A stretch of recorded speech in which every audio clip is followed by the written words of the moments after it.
It is my pleasure to introduce tonight's speaker, Patty Weber. Patty grew up in Colorado Springs. She is currently, and for the last 3 years, has been a geologist in the Energy and Minerals Group at the Wyoming State Geological Survey. She started as a contract mapper there and then went full-time in 2019. Her bachelor's in geology is from Purdue. Her master's in geology is from the University of Iowa.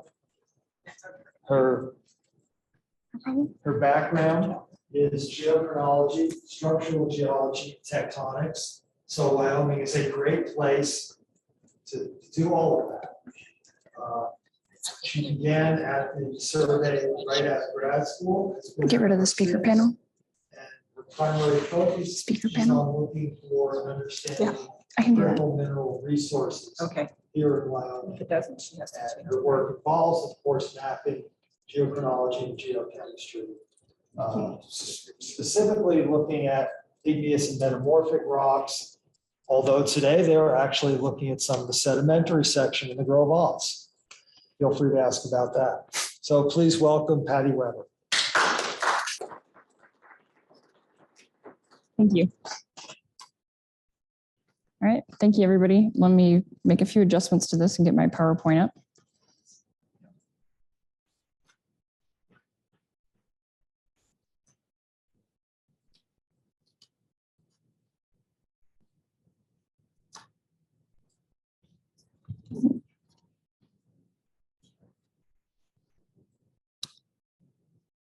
Green.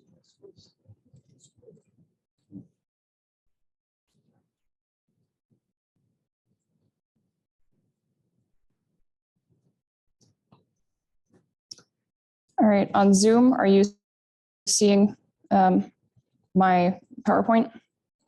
Yeah. Yes, we are. Okay, and do you want me to minimize the speaker view video? If you can, yes, that'll make the slides even bigger. Okay. That more you to get rid of that upper bar. High floating meeting controls. Well, there you go, right there. Okay, I think we're set. Good. All right, let me know if any problems come up. Well, thank you for introducing me and thank you for having me. It's a pleasure to be here today. And I'm looking forward to telling all of you about the critical minerals research that the Wyoming State Geological Survey has been doing over the last couple of years. In order to, I believe we have possible slight issue. There we go. Okay, sorry, the hotkeys don't work when you're in Zoom apparently. So in order to discuss the sort of work that we've been doing, I think that it actually requires quite a bit of context and background to explain first. So I'm going to spend the first part of the talk talking about what sort of work that the survey does, what our role is in the state, in addition to what critical minerals are and their role in the United States. And so starting with the Geological Survey, the survey as it came into be, as it functions currently sort of came into being in the early 1930s. And we still operate under a lot of the same statutes and directives that were established then. And these are what guide our current work and our mission. And our mission is to study and seek to understand the geology, topography, and physical features of the state. And this includes our energy and non-metallic resources and metallic resources. So things like fossil fuels, uranium, trona, aggregate, and bentonite, in addition to precious and base metals, and more recently, critical minerals. Of course, this also includes studying hazards such as landslide susceptibility, water resources, and fossils throughout the state. And we do this by preparing and publishing this information in formats that are available and useful to the public, to the state, to industry, to whoever wants to be able to use that information. We make geologic and superficial maps at a variety of scales. We produce multitude of reports and publications, all of which are available on our website for anybody to access. And we've now got a number of interactive maps, which are really useful. We also do outreach events like this to try and keep the public engaged and informed.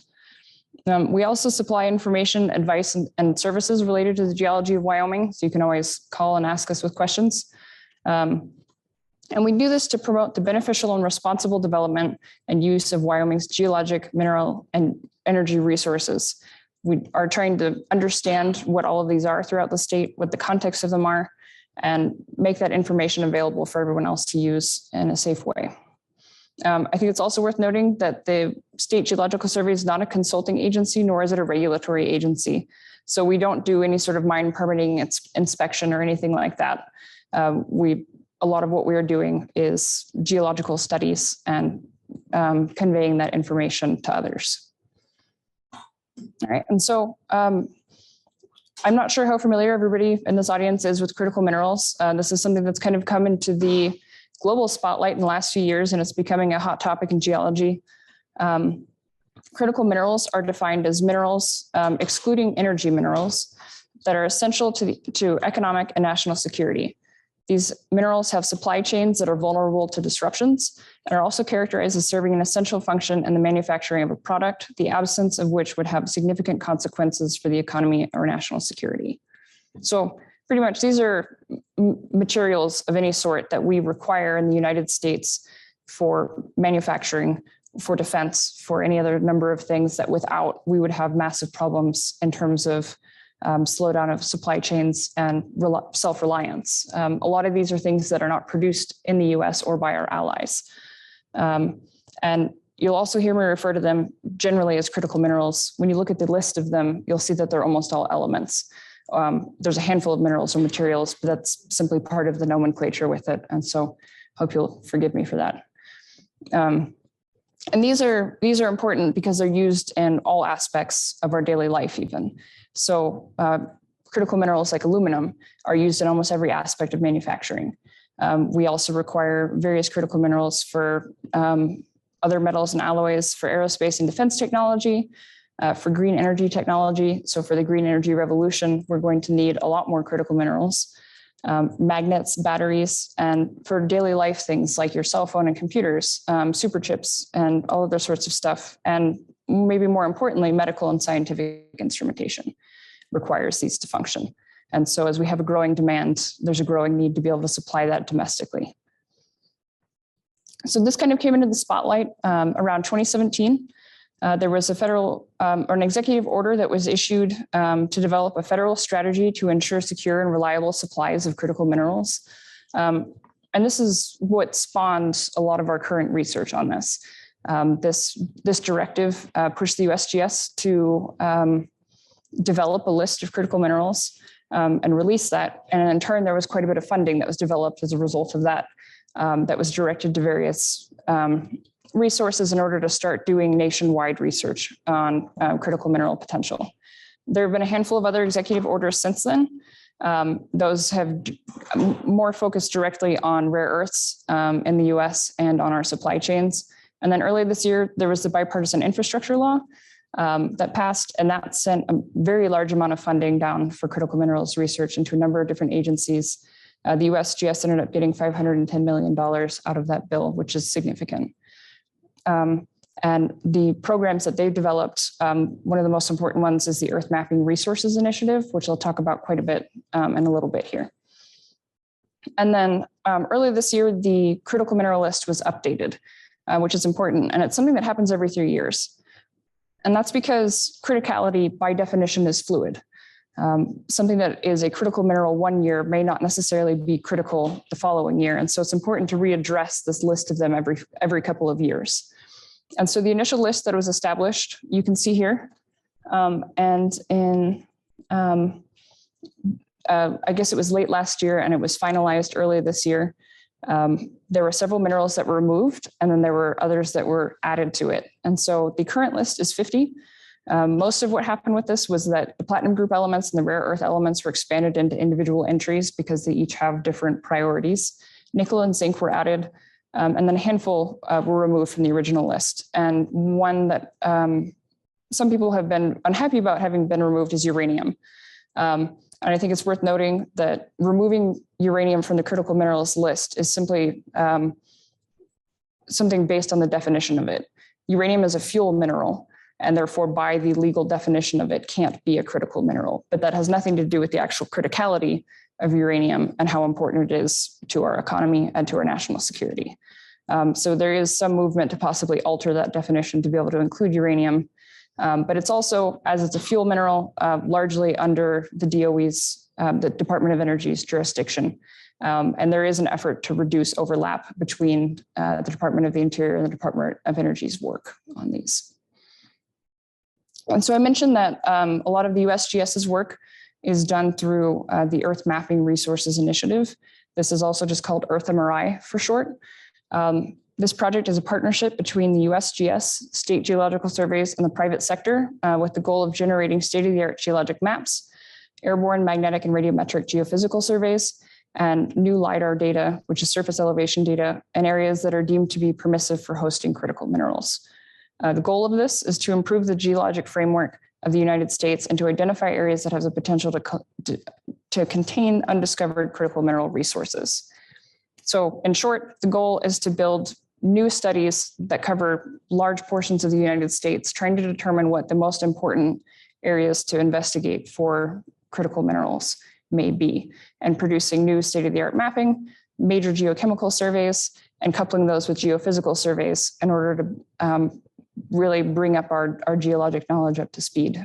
This is something that's actually lacking nationwide. We don't have a lot of good high definition geophysical surveys, and something that is difficult are kind of discrepancies in mapping quality and how complete our geochemical databases are nationwide. And so this will fill in a lot of gaps on what we know.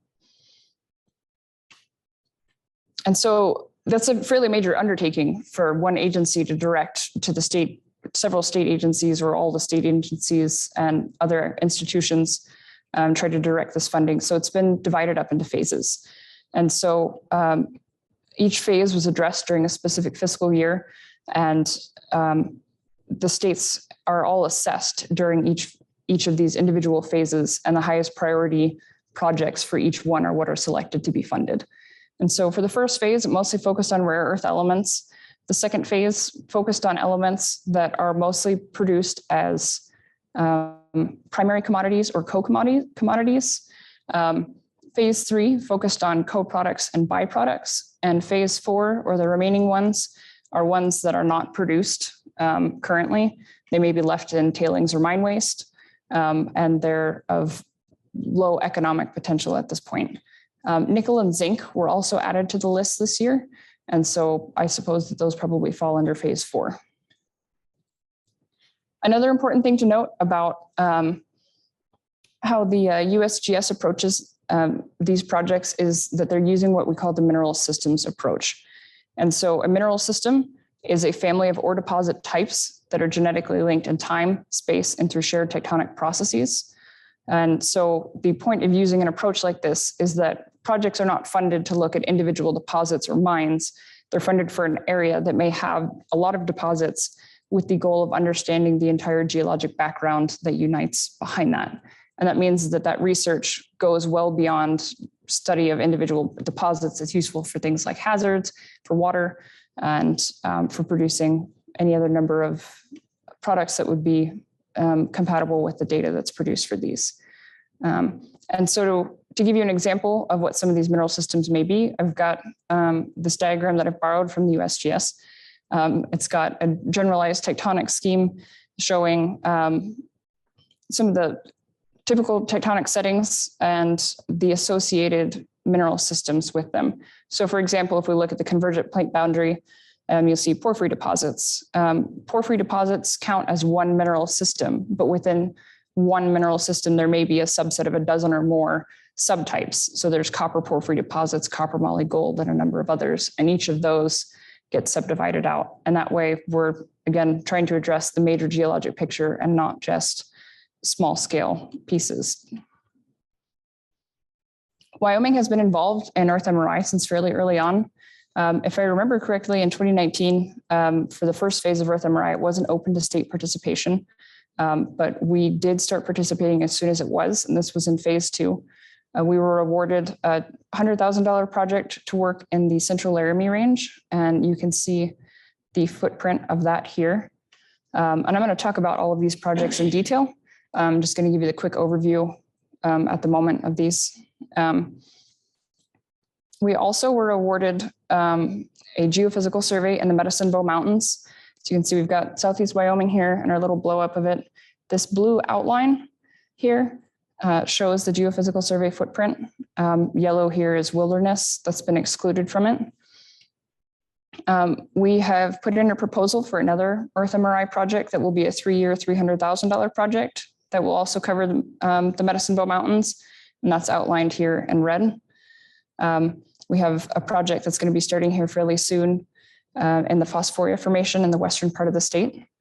And then we also have another geophysical survey that's going to abut the Medicine Bow geophysical survey footprint and build off of that. It's going to be for the Sierra Madre Mountains, and it's going to be done in conjunction with the Colorado survey and go down and cover Hans Peak and the Elkhorn-Gabbro area. All right, so that's the background. That's how the survey functions. That's what critical minerals are. That's the national directive for the research that we've been doing in the framework within a lot of our approach for assessing Wyoming's potential for critical minerals. So I'm going to talk about the individual projects related to these. We're going to go through in a couple of groups. We'll start with the Earth MRI project since we're already on that subject. And so most of our projects are taking place in Southeast Wyoming, as you saw for the Earth MRI projects are taking place in Southeast Wyoming, as you saw from the quick little overview. And so before jumping into the actual Earth MRI projects, I wanted to give you guys a quick rundown of the recent work that we've been doing down there.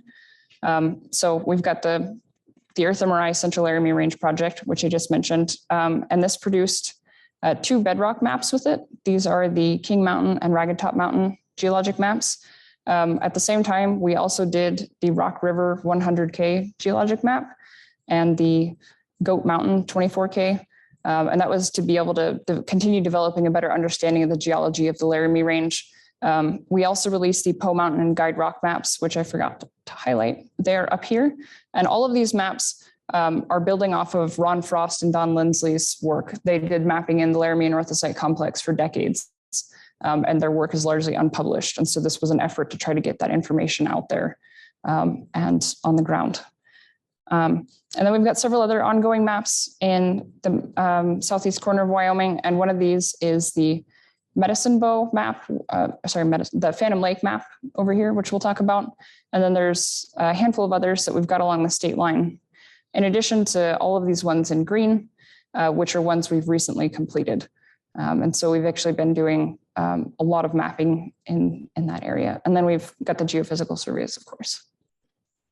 So what's the big deal with Southeast Wyoming? Especially we're sitting here in the complete opposite corner of the state, and all of our work focuses down there. And it's not just because the survey's down there.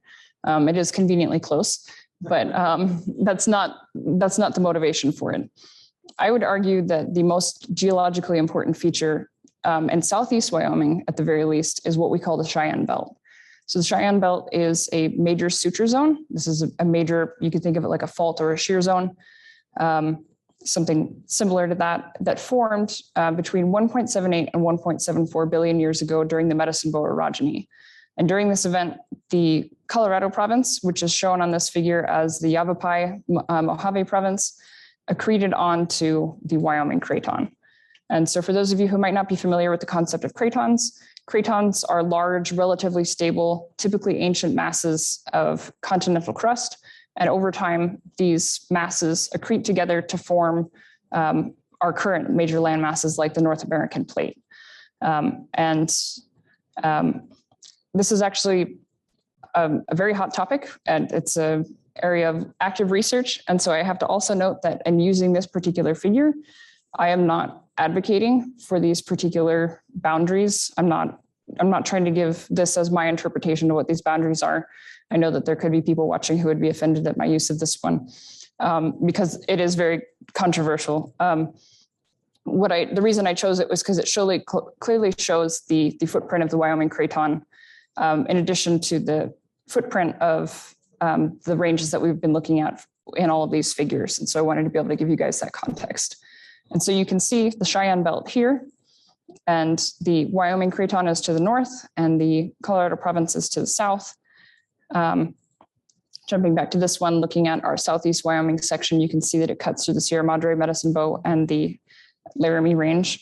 To the north in the Wyoming Craton, we've got mostly granites, granitic gneisses, metasedimentary and metavolcanic suites that are dated between 2.0 and 2.7 billion years. And to the south, we've got magmatic arc sequences of the Colorado province. And these are volcanic island arcs. So they would have basin sediments, volcanic units, and intrusive igneous units that have been metamorphosed when they were accreted on to the Wyoming Craton margin. And then there was also synorogenic magmatic activity and metamorphic activity. So when you're having this major accretionary event, you have a lot more magmatic activity that happens, a lot of igneous intrusions that come into that, and then you have metamorphism that continues along that boundary. And why this is so important for critical minerals research is that a boundary like this and complex geology like that on top of it creates a lot of overlapping mineral systems. There's a lot of potential in an area like that to have numerous overlapping systems that have high potential to bear critical minerals, but they haven't been assessed. And that's the point of looking at these more in depth. And suture zones like these are also able to be reactivated. They tend to channel fluids and melts. And so that's a fairly important feature in this story. So considering that, that's why we chose the Central Laramie Range as the highest priority area to study first for this. There's a documented history of mining and exploration. We know a little bit about the mineralization throughout it and are able to start building a story about what the mineral systems are behind those. There was a lot of good groundwork that we could use to help guide new studies. And so for this project, we did, as I mentioned, 2 bedrock geologic maps in one of the areas that was the least studied and had a lot more work that needed to be done. And then we also conducted an extensive sampling campaign across this entire focus area outlined in blue. And so this project had a budget of $100,000, and a lot of that went to geochemistry, and the USGS supplied 100 geochemical samples in addition to that, which is very generous. And so, well, I'm going to skip to the next slide because I guess I'm going to have this figure again. I'm going to give you a brief overview of what the geology is here before moving on in that. In the Laramie Range, north of the Cheyenne Belt, we've got Archean granitic gneisses, granites, and rocks of numerous different greenstone belts. The Elmer's Rock Greenstone Belt is probably one of the better studied and better known, but there are quite a few others. There's also the Kennedy Dike Swarm, and the magmatic, or the mineral systems that these potentially host are largely mafic magmatic systems. Within the greenstone belts and the Kennedy Dike Swarm, you've got conduit type copper, nickel, PGE, and komatiitic nickel and chromium deposits that are possible within these. These can be hosted within the various mafic members. Greenstone belts also host quite a bit of graphite in the Wyoming Range, which is a critical mineral as well. And there's also volcanogenic massive sulfide deposits, and these produce quite a few precious and base metals. And all of these deposits have associated critical minerals with them. Each set of them is sort of characteristic to an individual system. South of the Cheyenne Belt here, we've got volcanic rocks of the Colorado province. Not very much of it left. It's been intruded by the 1.76 billion year old Horse Creek complex, and then mostly by the 1.43 billion year old Laramie and Orthosite complex and Sherman batholith. And the Laramie and Orthosite complex covers the trace of the Cheyenne Belt, which is why it's not drawn across the Laramie Range. It's not exposed currently through most of it. And so this is sort of a projected trace of it based on some points we've got at each end of it.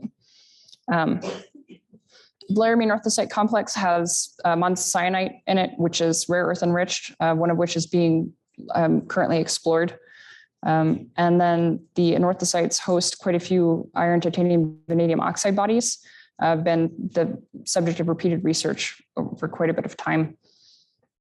And then on the northern border of the Sherman batholith and south of the Horse Creek complex, there's an undefined mineral system that was one of the targets of this project.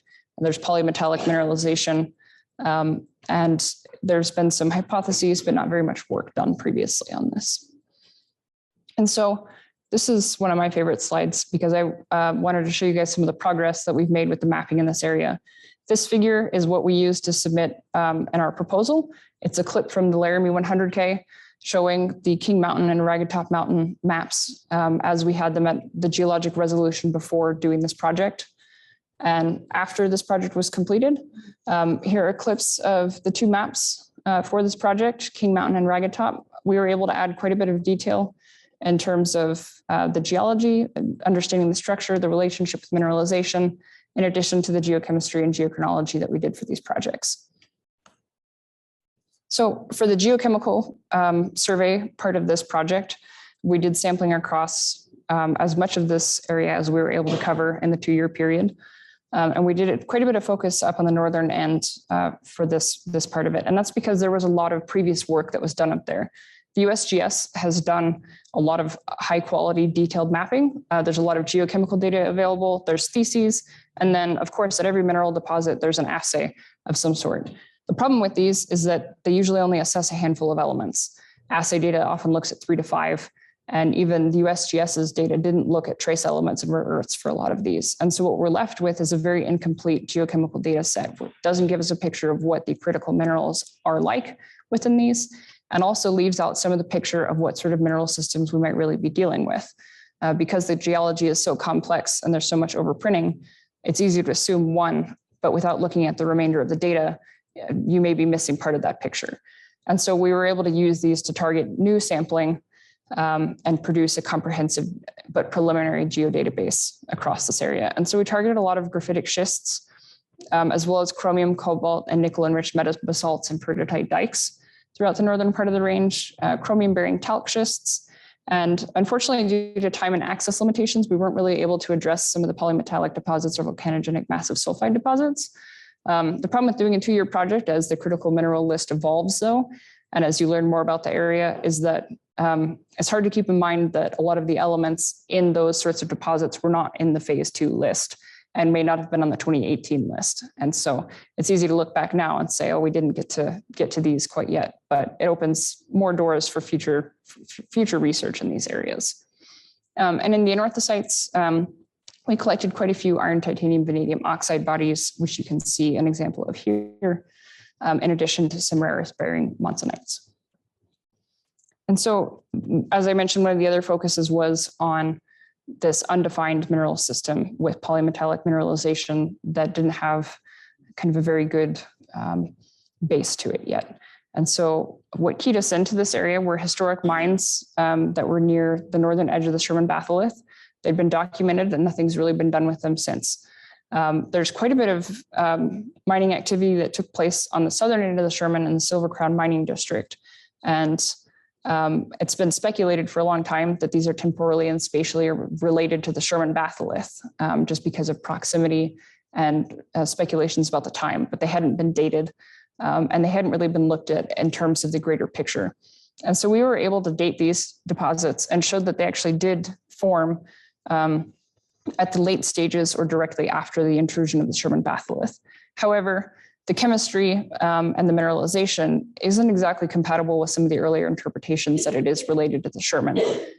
Some authors had suggested that it was a copper porphyry system, but our preliminary work suggests that it may actually be spatially related to the Sherman only, maybe temporally, and that the connection with the Cheyenne Belt should probably be investigated more, just because it hasn't been addressed as part of that major system.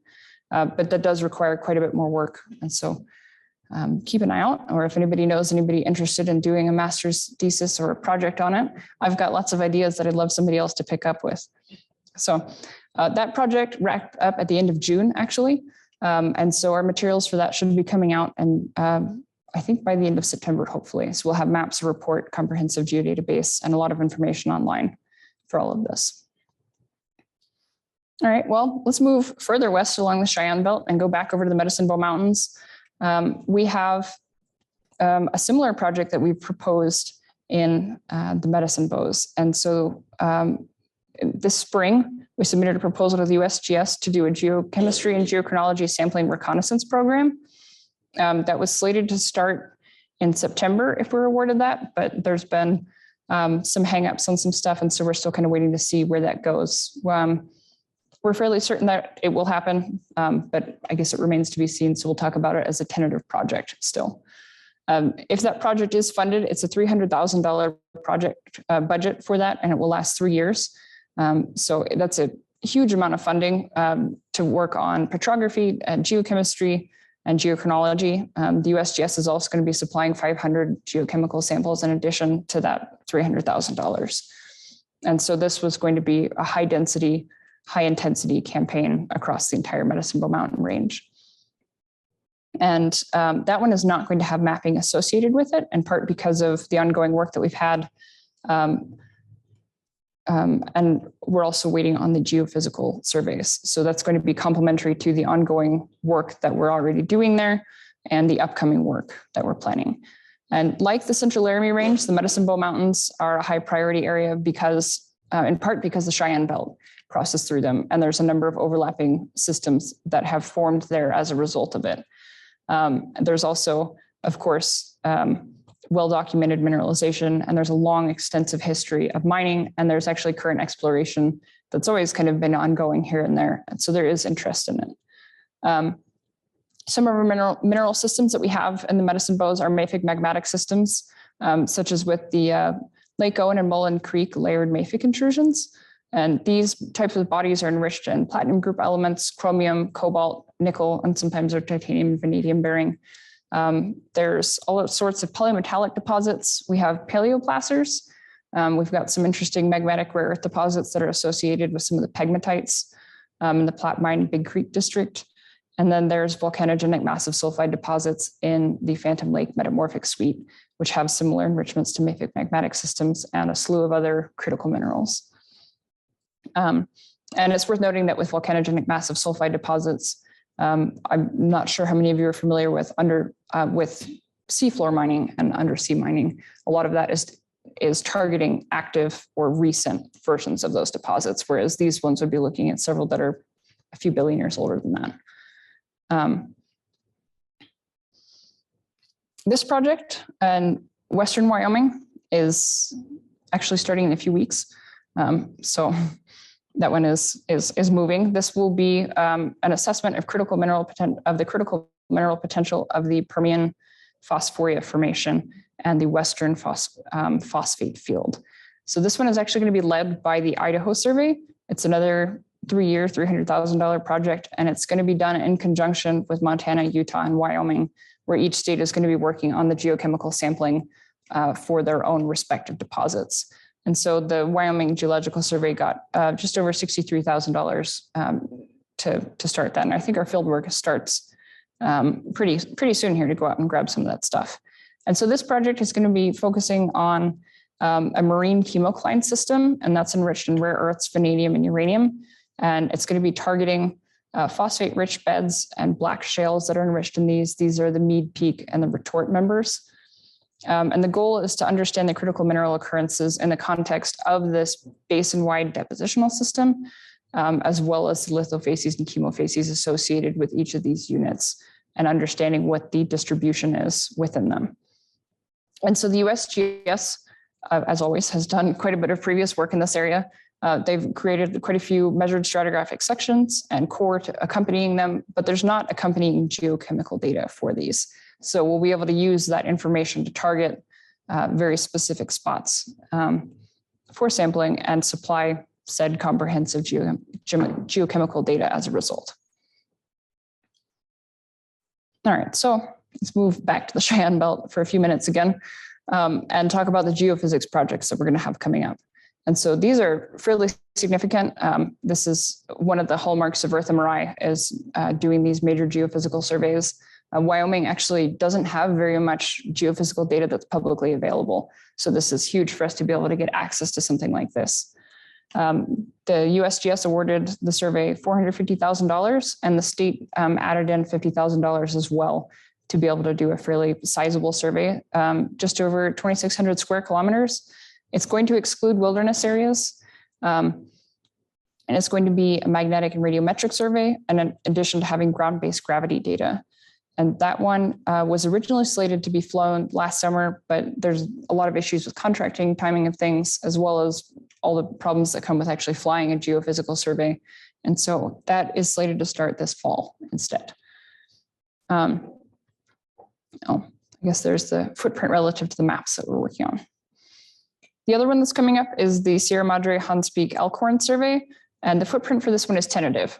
So this hasn't been contracted yet, but it has been awarded. So this one is happening. It's going to be nearly 13,000 square kilometers, and it's going to cover a huge area that will join up with the Medicine Bow survey, cover the Sierra Madre, and go down into Colorado. This will also be a magnetic and radiometric survey. It's not going to have ground gravity, but hopefully it will start next year. And then I think while we're on the subject of geophysics, it's worth talking about the state-funded geophysical survey that we've got coming up, which isn't something that I think very many people know about yet. The Wyoming survey was awarded $2 million through the American Rescue Plan Act by the governor. And the point of awarding this money was in order to try to drive economic growth in the state. And because Wyoming doesn't have very much publicly available geophysical data, this is a great way to be able to get that out there. And so we had a lot to think about when choosing the area that we were going to cover, if we're going to try to use it to drive economic growth, but as well as answer other questions that we might have about hazards, water resources, and other sorts of stuff. And so this survey will be just over 8,500 square kilometers. And the area we ended up selecting is in central Wyoming. And so there's an extended history of mining in this area, as well as current ongoing exploration. There's the South Pass area here at the end of the Wind Rivers. There's quite a bit of activity that has gone on all along the Seminole Mountains and the northern end of the Granite Mountains. And what these surveys are going to show are differences in the Earth's magnetic field and in the radiation produced by the rocks. And so you're able to use it effectively to map where your different rock types are, where ore bodies may be. You can use it for a number of other things, oil and gas applications, water, all sorts of stuff. But it gives you a much more detailed image of what's there that we can't see with the naked eye nearly so easily. All right. Well, enough of Earth MRI. Let's go back to the Cheyenne Belt again, back to the Medicine Bows, and talk about the Phantom Lake project a little bit. So the Wyoming Geological Survey does a lot of work through the USGS State Map program. And through this program, we're able to produce 24K and 100K geologic and surficial maps. And we also produce major geochemical and geochronological databases with these. And I think an important way to think about these projects is they're a lot like a miniature version of the Earth MRI projects. They're a single map scale way to look at the geology of a region, to develop new high resolution mapping, to bring in a lot of new data and integrate that. And that's something that we've been working on in the Medicine Bows for a number of years and covering that area with a lot of new important high quality data. And so this is the Phantom Lake quadrangle here.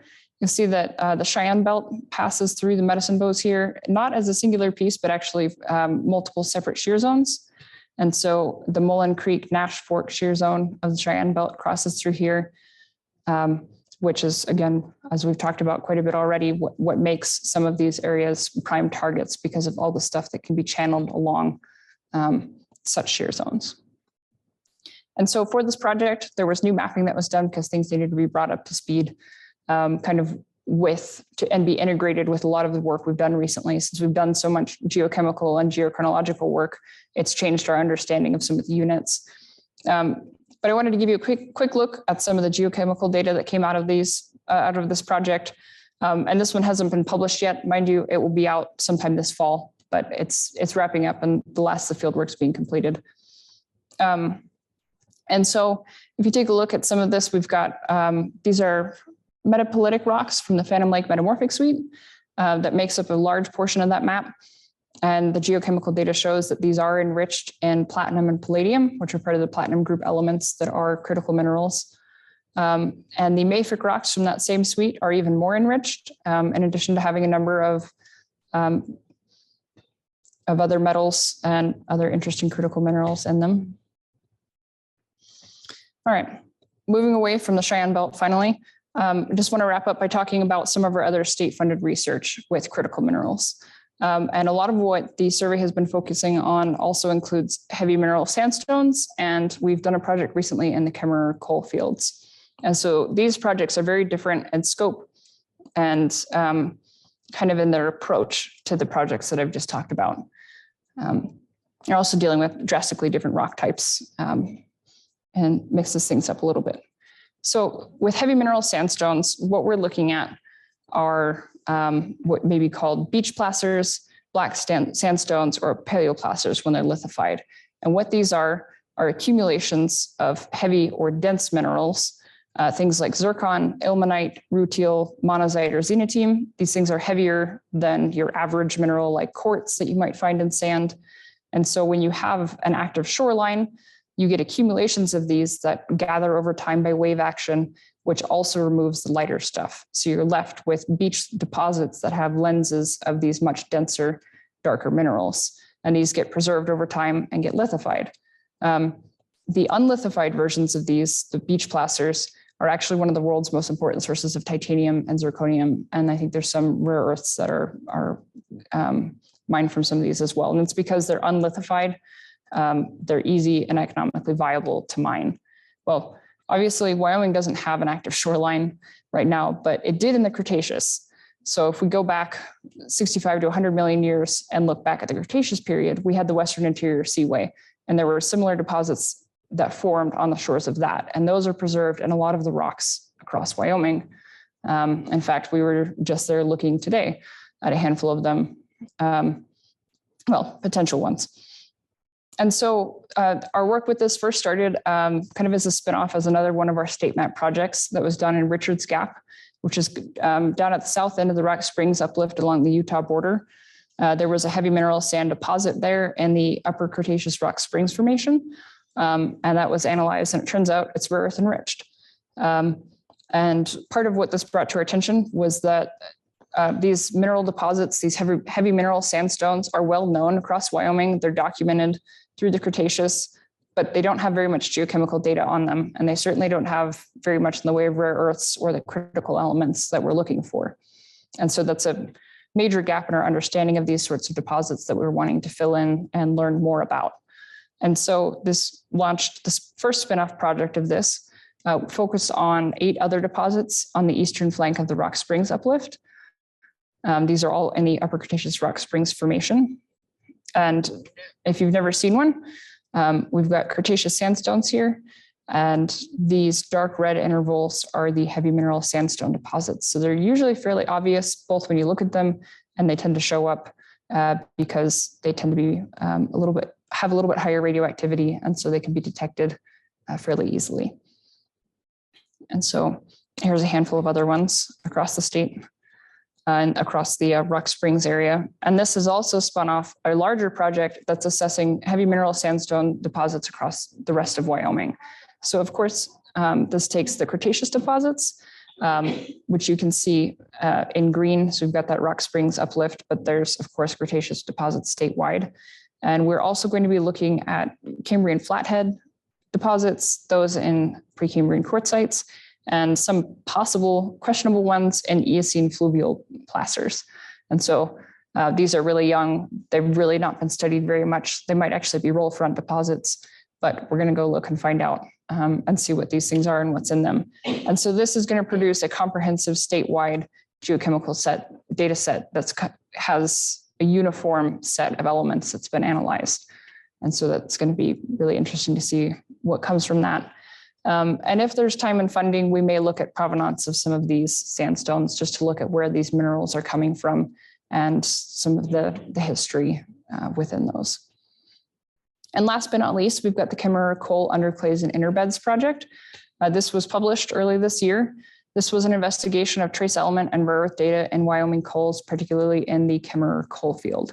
So this is a new, we're almost there. This is a fairly new area of research, is looking at what other potential uses Wyoming coal may have. And so there's been a lot of push to see what trace elements or rare earth concentrations there may be in them. And as Wyoming goes, trace element data is extremely limited in coals, and it's even more limited in all of the surrounding and associated strata. So the underclays, the overburden, and the interbeds, we don't have very much information on that. And so this project targeted the Adaville and Frontier formations. These are kind of the big coal forming formations in southwest Wyoming. And the results of this showed that there wasn't a lot of enrichment. The levels were fairly similar to global averages. But what was most interesting from it was that the concentrations were highly variable. We did have localized very high concentrations within these.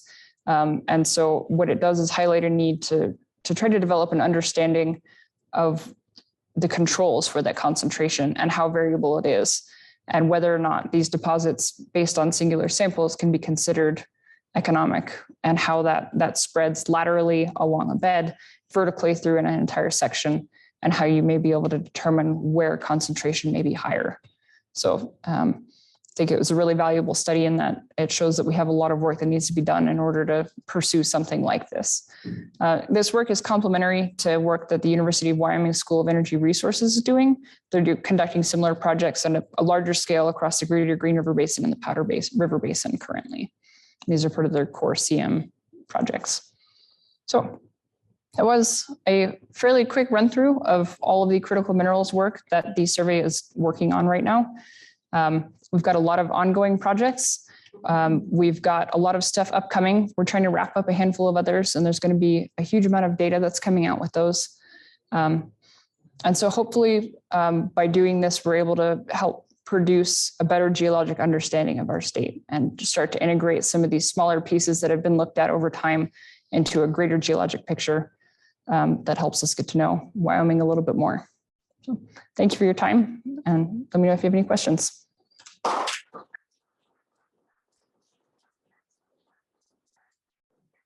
I have a question. You'll have to repeat the question for the Zoom audience though. Okay. And then you can go take some Zoom questions. So you talked about the Phosphoria, which they're mining for phosphorus right now. Are you looking at it to determine phosphorus resources, or are you looking at it to determine metal resources that are also in the Phosphoria? So the interest in the phosphatic. Oh, yes. All right, so the question, and I'd jump in if I didn't get this quite correct, with the Phosphoria project is, are we looking at the phosphatic resources within that, or are we looking at metals that may be associated with those deposits? And I think, let me jump back to that slide. Jump might not be the right word.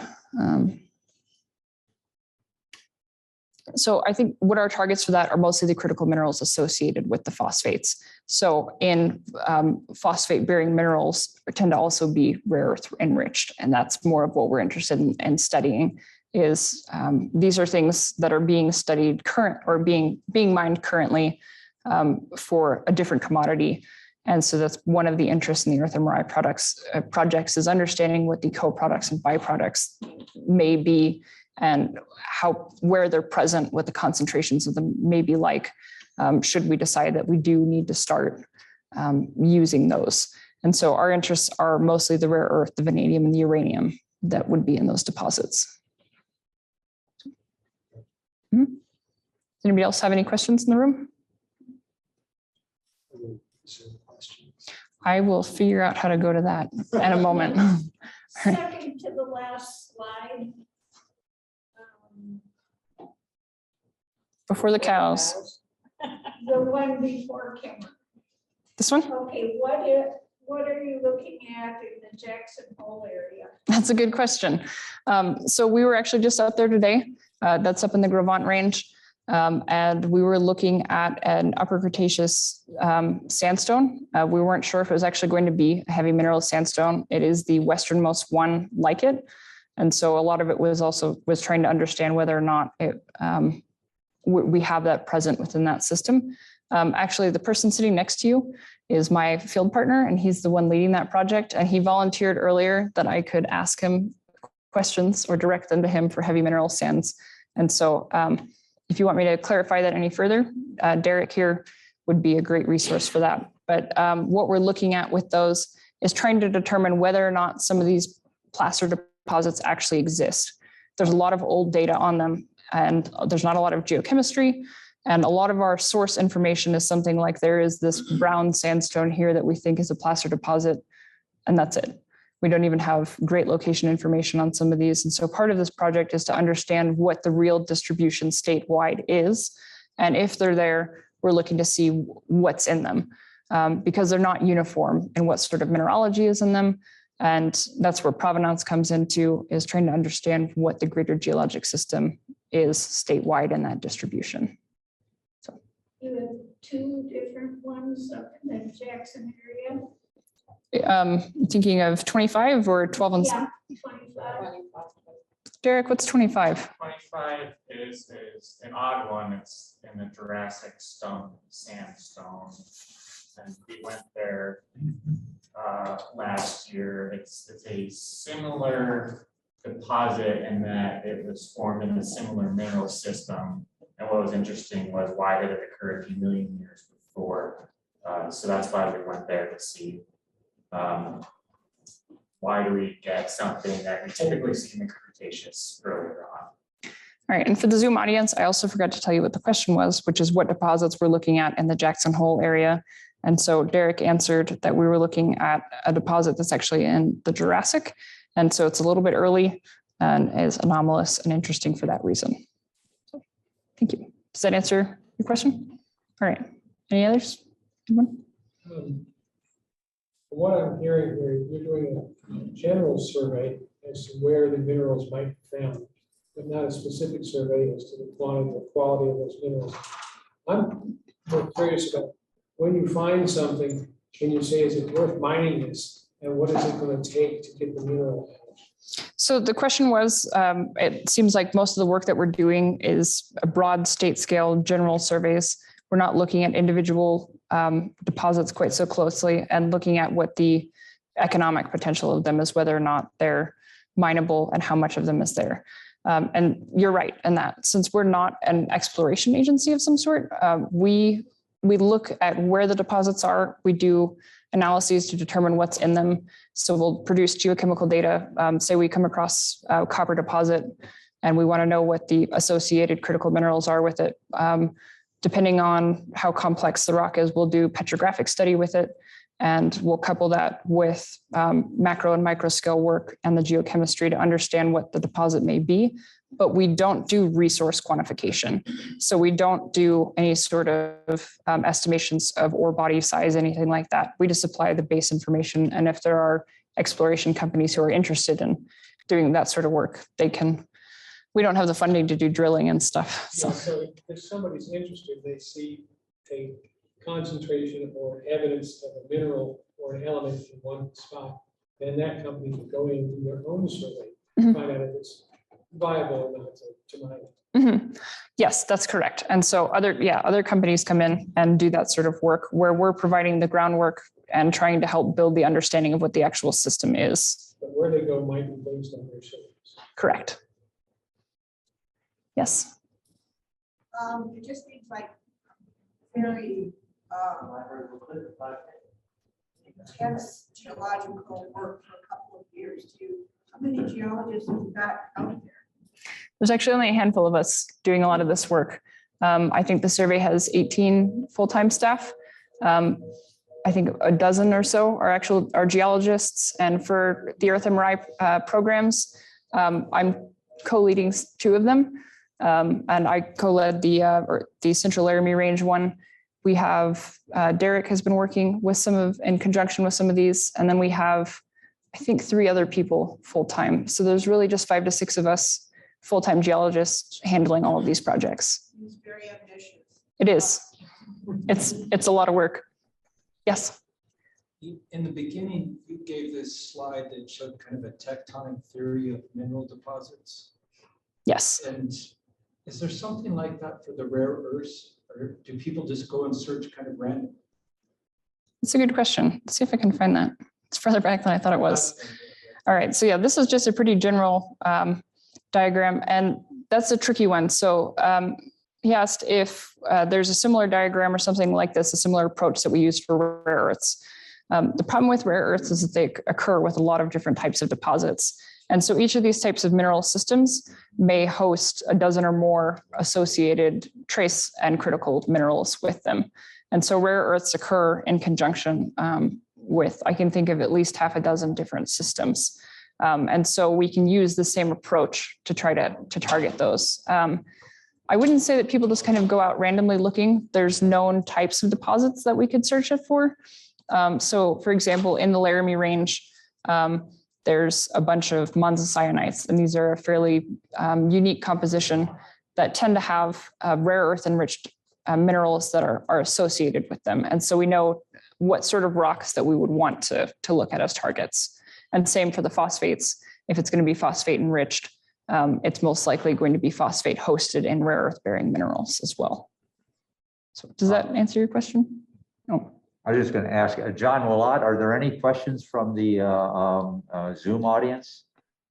Well, there was one question that came up, but you also answered it for two. Okay. But I'd like to ask a couple other questions. And to those on the Zoom, I have made it to where if you have a question, you can unmute yourself and ask it here when we come to the next pause. You talked about how you're doing kind of what I'll call the framework work up front. And then it kind of gets passed off to someone else to do the real dense drilling and sampling and all that. How is that relationship working? I mean, how are there really companies ready to step in and help in this rare earth search? It depends on what state you're looking in. Some states have been able to work kind of jointly with mineral companies who are interested in these and with exploration companies. In Wyoming, the activity is fairly quiet, but we have been working a little bit and at least talking with some companies. And it's hard to say because it really depends on what the economics are at the time. That's one of the things that changes frequently is there may be a really good deposit, but the economics may not be right to do it at that time. And so I think that there will be companies who are interested in some of these for the rare earth question. There is a company in the Laramie Range who is currently looking at what they call the Halleck Creek project, I believe, looking at a rare earth concentration in the Red Mountain Pluton up there. And so that was based off of a thesis that was done and then additional papers that came out about that highlighted the rare earth concentration there. Thank you. A follow-on question is back in the 70s and 80s, maybe late 60s, a lot of oil companies had a mineral arm, but economically, it basically got shuttered in the 80s. Has there been any attempt to touch base with the likes of Chevron, Exxon, and the big majors that had those mineral arms to get access to whatever data they had, see their various interests in getting back in the business? I think that those major companies provide a lot of data for a fairly high fee that's above the survey budget is one of the problems of a lot of these data are available for a cost. And unfortunately, that makes it difficult for us to be able to access some of that. I'm not sure what our role is in reaching out with major companies like that. We've worked with the USGS a little bit, and for this geophysical survey, we did put out to a lot of different companies requesting to see what sort of interest there was statewide and where they would want to see a survey produced. But there hasn't been a lot of collaboration through industry in Wyoming, and that seems to be kind of a historical thing. And I can't answer as to what reasons there are why we don't have very much collaboration. I think it sometimes depends on the function and the actual structure of the agency. So. Oh, and just one quick last question. And anybody else who has a question on Zoom, just feel free to unmute and go ahead and ask it. But minerals geologists are fairly rare these days. Could you tell us a little bit about how you got interested in it and how how you found your way through it? Actually, I found myself here kind of by happenstance. I'm not a minerals geologist by background, and that's not something that is on my little profile online. I'm actually a tectonicist, a geochronologist, and a structural geologist by training.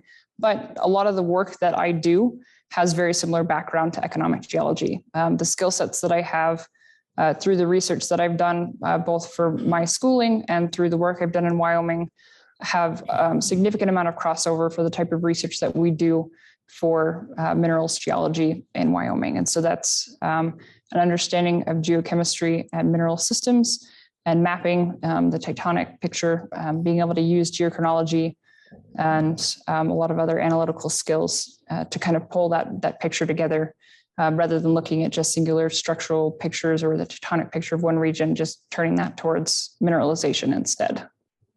So a little bit of an unorthodox way in, but my role at the survey has kind of evolved with time, where I'm one of our few hard rock geologists. And so my specialty is in metamorphic and igneous rocks. And so kind of by default, my background is what directed me into having this role. And I've kind of taken that on as critical minerals being my own main focus. So. Well, thank you very much. And I just have to comment on this slide you've got up right now. This is one of the most interesting big picture explanations of all these very special minerals and deposits and where they formed and how they formed. That's very enlightening. Well, I can take zero credit for it. That's the USGS's. So that's okay. You put it up there for us. Are there any other questions? We've got a few in the room here. So if there's any on Zoom, I'll get to the ones in the room after if there's any on Zoom. Okay. You're finding these minerals and locating them. What safeguards are there that foreign countries aren't going to come in and buy up that part of the land, and then it doesn't do any good for us? All right. So the question was, what safeguards are there to prevent putting this sort of information and data out there and preventing foreign countries from coming in and buying up these deposits in this land? And the answer to that question is that that's well beyond what the function the survey has. Our goal is to understand the geology and to make data available, and is outside of our hands what happens with it. That's something that would be perhaps federally addressed in terms of whether something can be purchased. It depends on where it is. Not all of this is public land. Some of it's private. A lot of it's privately held.